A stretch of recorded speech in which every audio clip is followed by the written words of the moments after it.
Today in Madonna History. Cherish was taken from Madonna's fourth studio album, Like a Prayer. It was written and produced by Madonna and Patrick Leonard, and was released by Sire Records as a single on August the 1st of 1989, 29 years ago today. Cherish's lyrics are based on love and relationships, with William Shakespeare's Romeo and Juliet as one of the major inspirations. After the release, the song received positive feedback from reviewers, who were surprised by the change of the content and the lighter image of Madonna's music in contrast to her previous singles from Like a Prayer, which incorporated themes of religion and sexuality. Cherish was a commercial success. The single reached the top 10 charts in Australia, Belgium, Canada, Ireland, Italy, the United Kingdom, and combined the European chart. In the United States, Cherish peaked at number 2 on the Billboard Hot 100, giving Madonna the second for the most consecutive top 5 singles by any act with 16. Here is a fun fact, just in case you didn't know. Madonna was reading Romeo and Juliet during breaks during rehearsals for Speed the Plow, a Broadway play in which she was starring in 1988. On the third day of the Like a Prayer recording sessions, she presented Leonard with the lyrics of Cherish and explained that she had written the song one sunny afternoon on the beach, but later confessed that it was actually written in her makeup room. Madonna said, "I wrote it in a super hyper positive state of mind that I knew was not going to last," the singer later recalled. Here's another Madonna fun fact. The B-side of the single release of Cherish has a previously unreleased track called Supernatural, initially composed during the recording sessions of her third studio album, True Blue, and later completed in 1989. In a 2009 interview with Rolling Stone, Madonna confessed that she had never been able to predict if her songs would be successful, irrespective of her personal opinion of them. As an example, she cited Cherish as one of the most retarded songs she had ever written, but noted it became a commercial success. The song was also included on the 1990 compilation album, The Immaculate Collection, and the 2-disc edition of her 2009 compilation, Celebration. As for critical reception of the song, Cherish was a particular triumph for Madonna-Patrick Leonard partnership. A delightful confection of radio-ready proportions, the song had it all. Strong, positive, remarkably dysfunctional free lyrics about love, a memorable, sing-along vocal melody, and a tight, pungent rhythm arrangement. It remains quite simply one of the best Madonna songs she's ever written. Sweet and happy, but by no means corny, it's a perfectly constructed pop song which Madonna delivered beautifully and with undeniable sassy charm. And this was a quote taken from biographer J. Randy Tamborelli reviewing Cherish in his book Madonna, An Intimate Biography.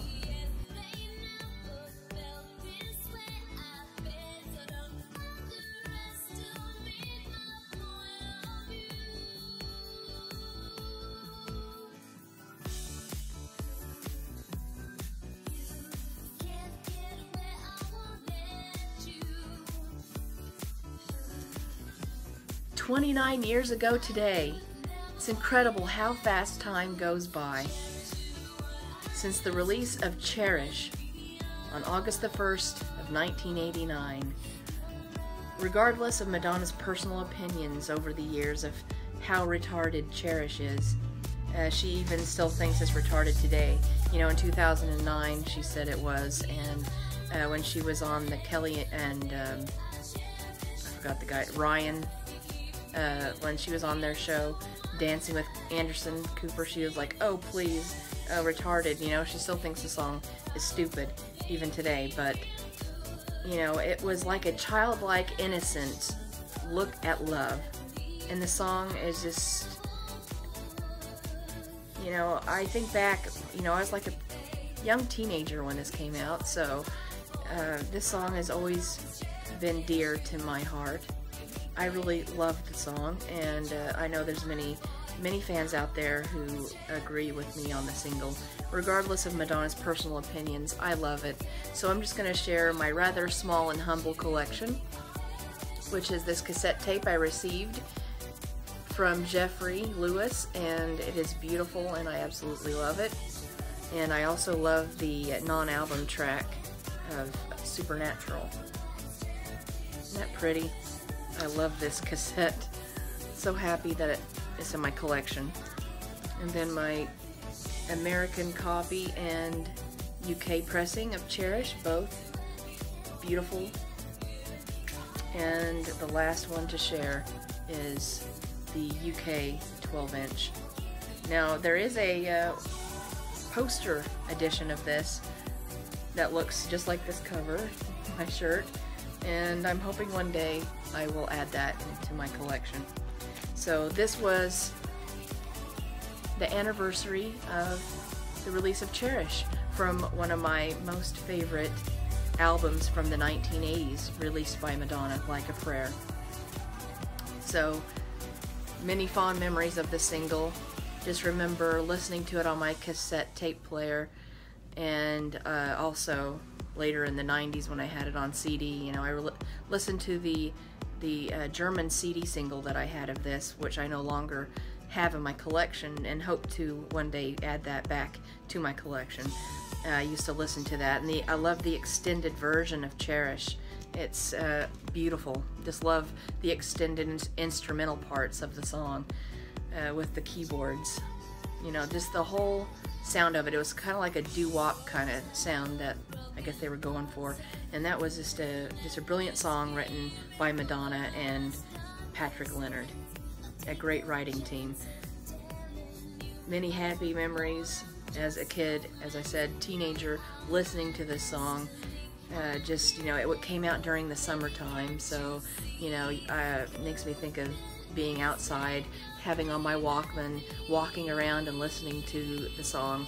And it was a really thrilling time too, to sit and wait for, you know, trying to figure out which single's going to be next, you know, because, you know, we didn't have the power of the internet then, as well as waiting for, you know, those quiet in-between time albums that David had also mentioned in my video on celebrating the 35th anniversary of the first Madonna album.